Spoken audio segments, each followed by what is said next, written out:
So, give us the atmospherics here around, or some context for what happened in Israel and why now, and what you think the objectives and the end state goals are for Hamas. It's a great question. So I think, if you want to think about it in a kind of historical backdrop, really the most important thing that has happened over the last 2 decades in the Middle East is the withdrawal of American power, in a fairly dramatic sense. The United States had been the kind of dominating outside force in the Middle East for decades. It used to be the Soviet Union and the United States both had their client states. Then, in a kind of amazing move of diplomatic jujitsu after the 1973 war, Kissinger gets Egypt to flip. It goes from being pro-Soviet to pro-American, and that begins the end of the Soviet era or the bipolar era, and it becomes a period of American domination. So the United States had better relations, if you think about it, in 1975 with every country in the Middle East than they had with each other. This was sort of Bismarck's dream in the 19th century in Europe, to be the pivot. So the United States had better relations with the Shah of Iran, with Egypt, with Syria, with all these countries, and of course it had very close relations with Israel. Then that starts to change. But the fundamental thing that happens after the war in Iraq is that the United States realizes it is overinvested in the Middle East. It just does not have the capacity. It's a very turbulent, unstable region, and the only way seemingly to stabilize it is military power, military force. And Obama begins this pivot. He was called a pivot to Asia, but really was a pivot away from the Middle East. And he was continuing, in a way, something that Bush had begun in the second term. Chastened by the Iraq adventure, Bush had been cutting back. And so, in that context, what's been happening is you've been creating a kind of post-American Middle East. And in that Middle East, everyone is jockeying for advantage. And everyone is trying to figure out, how do I protect my equities? How do I? So the Turks have become much more active and freelancing. The Saudis and the Iranians, that's the principal dynamic. Each one is trying to become the top dog. Israel has quietly become the essentially economic superpower, technological superpower of the region, but increasingly military. And the Israelis have been trying to do this extraordinary move, which is to completely marginalize the Palestinians by making peace with the Arabs, who want to make peace with Israel because they fear a common enemy, Iran. So that's the backdrop of what's happening. Two important things in the shorter term. One is Netanyahu really pushing forward to try to make a deal with Saudi Arabia, which would really marginalize the Palestinians, because Saudi Arabia is the most important Islamic state. It's the richest. It's the one with the two great mosques. King of Saudi Arabia is called the custodian of the two great mosques. And the second piece is that because he has a very extreme right-wing coalition, he has people in his coalition who basically don't believe there should ever be any kind of Palestinian state at all. They want a greater Israel, as they call it, from the Jordan River to the sea. And that means no West Bank, no Gaza. I don't know what they plan to do with the 5 million Palestinians on those lands. But the Netanyahu government has been very, very hardline, mostly in the West Bank. Shootings, arrests, killings, thousands of Palestinian prisoners. So, you had gotten to the point where Israeli-Palestinian relations were terrible. The Palestinians are looking and seeing they're being marginalized. They're going to be bypassed, this big deal. And all that comes together. And the Hamas must have decided, we are going to, burn the house down. And in doing this, what are they hoping? They're hoping they'll trigger a massive Israeli reaction, which is ongoing, that reaction will then make the Arab world sympathize with the Palestinians who are getting pummeled. In that context, it'll be very hard for Saudi Arabia to normalize relations with Israel. And that serves their objectives of A, highlighting the Palestinian cause, B, putting Israel on the defensive, C, getting rid of the Saudi normalization. So I think that was their objective. How much of this, in terms of the timing, do you think was because Hamas sensed weakness and a divided Israel? I think there's probably some of it. I wouldn't exaggerate it. I think that they know that the Israelis are very strong, that in situations like this they've come together before. Remember, Israel has had divided and fractious government for the last 20 years. And this is the fifth time Hamas has tried to do something like this. The one of those wars, if you want to call it that, or military operations between Israel and Hamas lasted 51 days. So this is, I think that there are some people on the Israeli right who are saying, see, all these demonstrations caused all this. I don't buy that at all. I think that I would put it slightly differently, which is that the government in Israel had focused almost single-mindedly on three issues: overturning judicial independence or undermining judicial independence. That was a big constitutional push. Normalizing relations with Saudi Arabia, and essentially creating de facto annexations on the ground in the West Bank to make a Palestinian state there more and more unviable. They might have not been paying a lot of attention to Gaza. In fact, we have some interesting Israeli reporting that says that there were army people who were telling the Netanyahu government, look at what's going on in Gaza, because some of what the Hamas was doing is they were openly practicing maneuvers.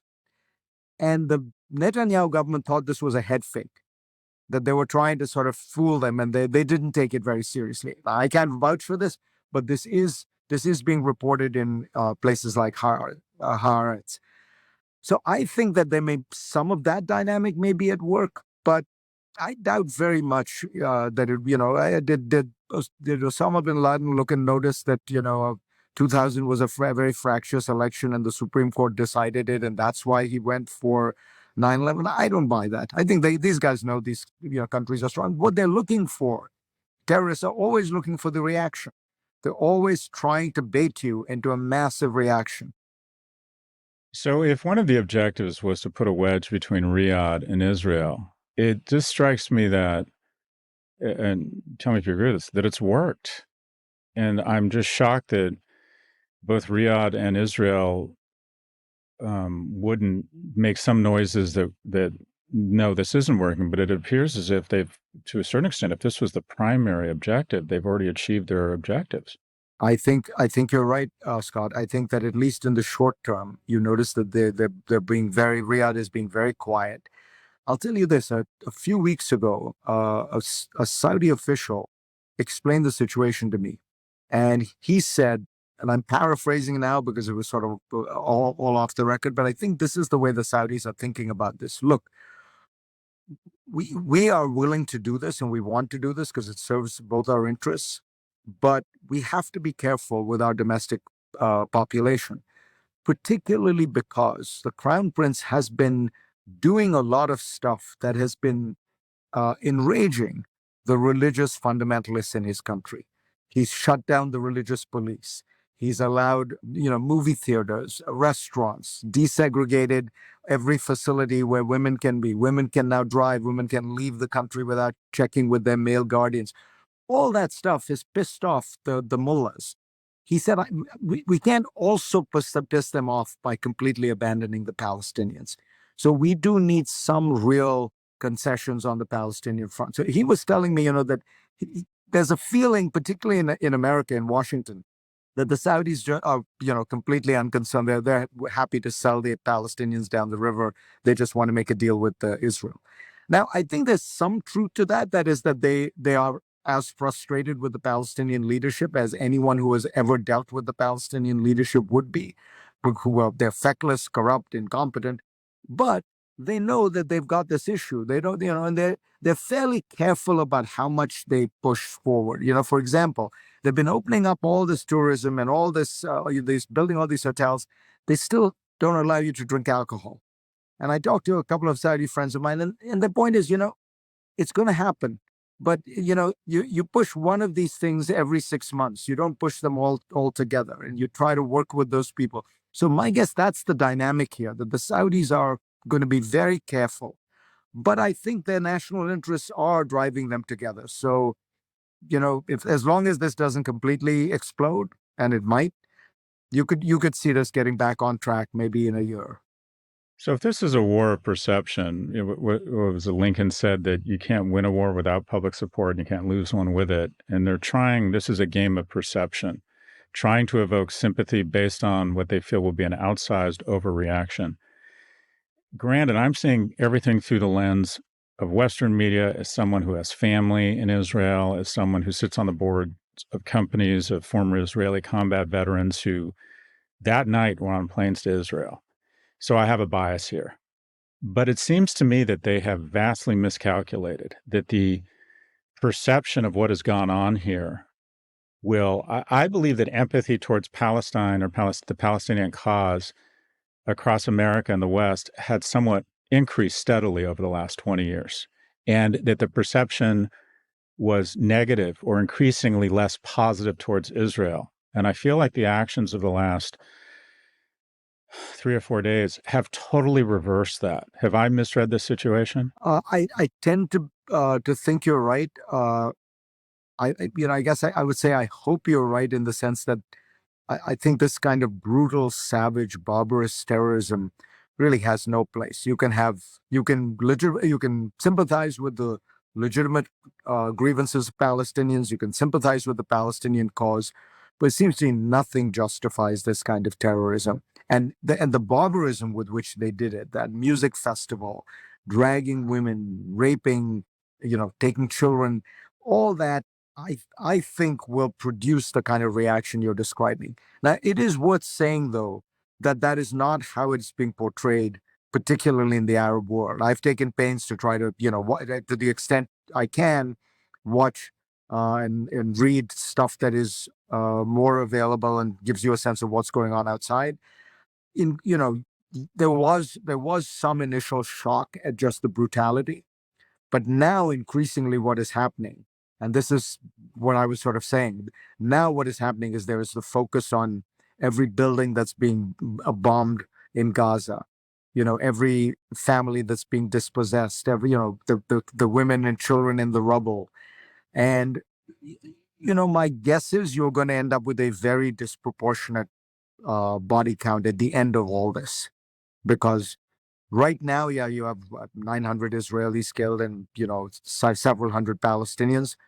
But by the time the Israelis are done with this, just because of this massive superior firepower of the Israelis, you're going to see Gaza will be devastated, and that will probably evoke a certain amount of sympathy.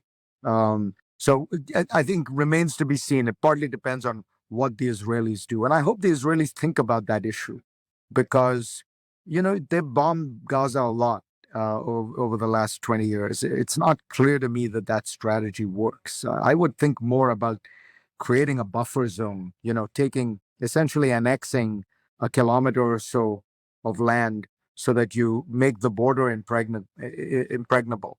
But there is this desire understandable, for revenge almost. And I would hope that that is kept in check. And there's a more strategic idea of like, what is the purpose of this operation? Yeah, when I saw these barbaric images, I couldn't. We spent a lot of time talking about young men on the show, and we've said consistently that the most dangerous person in the world is a young, broke, and alone man. And I see this imagery, and I just go back to the same thing, that there's too many of these young men that have they have just, quite frankly, nothing to lose.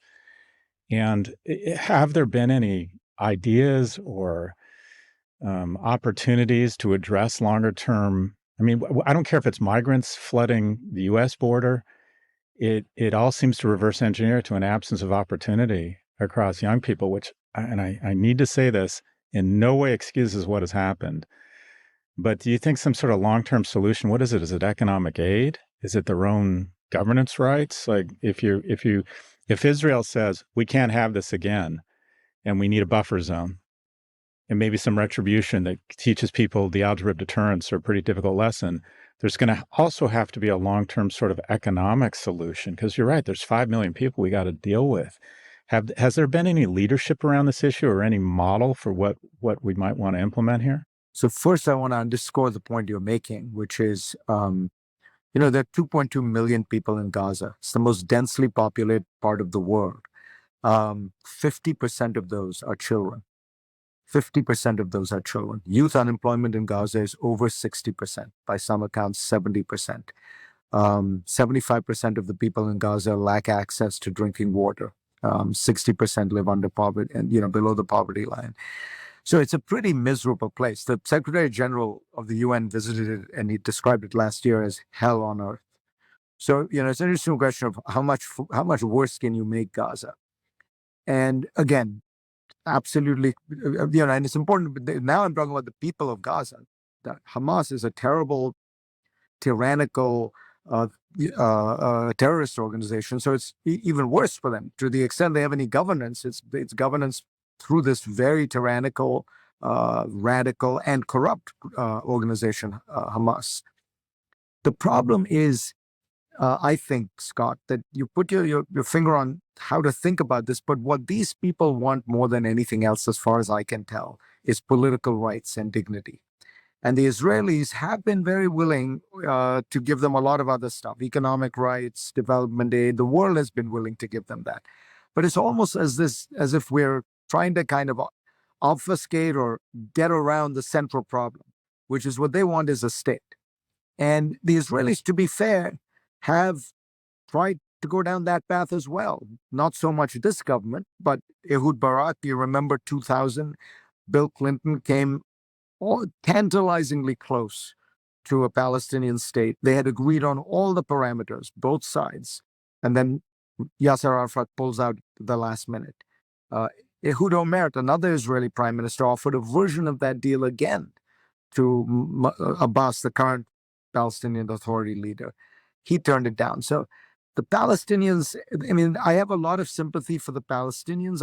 Do not have a lot of sympathy for the Palestinian leadership, which has time and time again the way I would put it is fundamentally, there was a struggle here. The Israelis have won. The Israelis have won. They have, they have all the territory. They're a rich, powerful, strong country. When you're in a war that you're losing, the longer you wait, the worse the deal you get.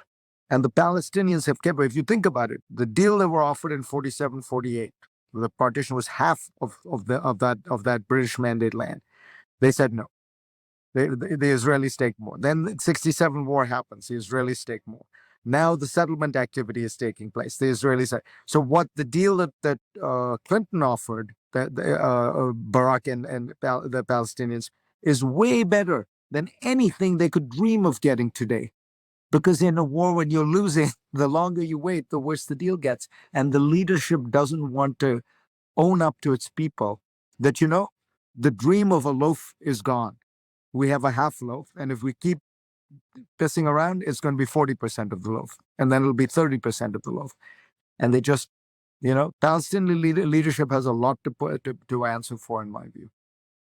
So let's talk about second order effects. We talked about that for the time being, any sort of agreement between the kingdom and Israel is kind of on hold or is in stasis.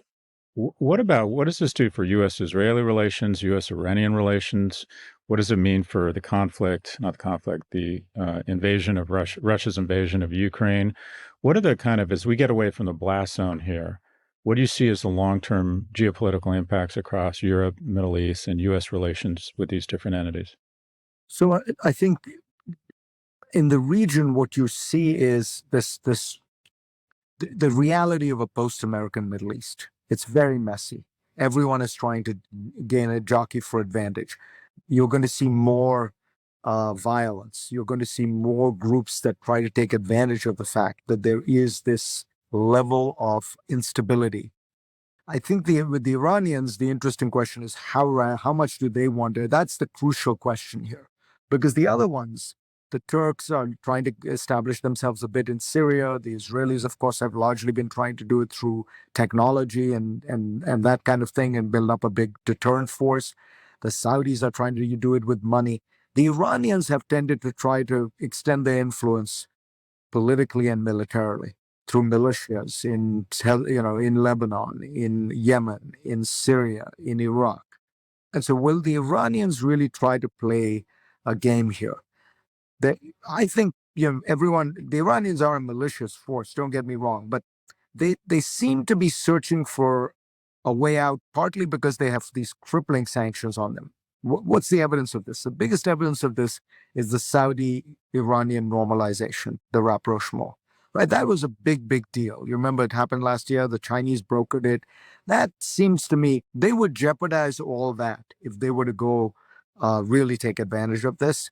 But that's the part I worry the most about. And then there's the broader issue, which is, look, the central challenge in international relations we face is a version of what's going on in the Middle East, which is, can we maintain a rules-based international order that encourages open trade, open commerce, open communication, open information platforms without the great liberal hegemon superpower that sustained, built, and paid for the international system as it exists today, the United States? Because the US is not going to be able to play that role that it's played in the past, partly because it has grown weary, partly because others have risen and will not accept, US hegemony. And people, states like Russia, Iran, groups like Hamas, Hezbollah, are basically trying to, in various ways, undermine the rules-based order, undermine the international system, burn the house down. Will they win? Or will the United States and Europe and Japan and Singapore and Saudi Arabia, all these countries that want order and stability and openness, will they prevail? That's the big dynamic, and that's why what happens in the Middle East does have a larger global significance.